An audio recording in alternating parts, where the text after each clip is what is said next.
Hello everyone, this is me Rajan. Welcome back another brand new blog. আগের ব্লগে সবাইকে সানন্দ welcome জানাচ্ছি। আমি রাজন আছি আপনাদের সাথে মাগুরা গড়াই নদী থেকে। তো গাইজ আজকে চলে আসছিলাম মাগুরা শহরে, বিকাশ কোনো কারণবশত এই গড়াই নদীতে আইসে সময় কাটাতে হচ্ছে।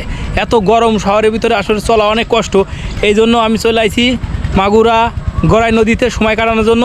তো দেখতেই পাচ্ছেন গাইজ, নদী শুকায়ে এখন শুধু কচুরি আর কচুরি ফুল আছে।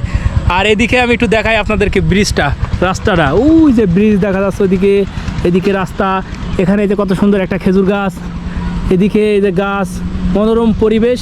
তো আকাশের দিকেও একটু ধরি ক্যামেরা, দেখতে পারতেছেন আকাশে একটু মেঘলা মেঘলা ভাব হয়েছে। তো 41 ডিগ্রি প্লাস সেলসিয়াস তাপমাত্রা থেকে এখন 40 ডিগ্রি প্লাসে চলে আসে। তো একটু কম হয়েছে কারণ আকাশে একটু মেঘ দেখা যাচ্ছে এই জন্য। তো দেখতে পাচ্ছেন এই গড়াই নদীর পরিবেশ এখন অনেক সুন্দর। এই যে রাস্তা থেকে নেমে আইসে তারপরে নিচের দিকে আসার পরে এরকম সুন্দর ভিউ দেখেন গাইজ, অ্যামেজিং ভিউ গাইজ। এই যে দেখতেই পাচ্ছেন আপনারা, ওই যে অনেকে ধান লাগাইছে, ওইদিকে অনেকে ধান লাগাইছে, নদীর মাঝখানে ধানও আছে, ফসলও আছে।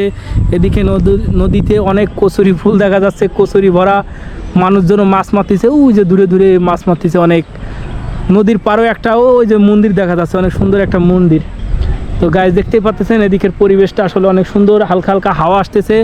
এই হাওয়ায় তো মনে করেন যে আমার শরীরটা ভিজে গেছিলো, এখন একটু শুকায় গেছে গেঞ্জি মেঞ্জি, বাট অনেক ভালো লাগতেছে এখন। তো এদিকে আমার একটা দোস্ত আইসে তো মনে করো যে মনোরম পরিবেশে শীতল হয়ে ঘুমাইতেছে। যা তো দেখাবো না, গাছের সাথে ঘুমানো। তো এই যে গাছটা কত সুন্দর দেখছেন গাইজ, অনেক সুন্দর একটা গাছ, ছায়া পাচ্ছি, বাতাস পাচ্ছি। তো এইখানে গরমেতে এখানে এসে অনেক ভালো লাগতেছে আমার। আর আমার দোস্ত তো গেছে ঘুমাই। দোস্ত আসবে নাকি ক্যামেরা ফ্রেমে?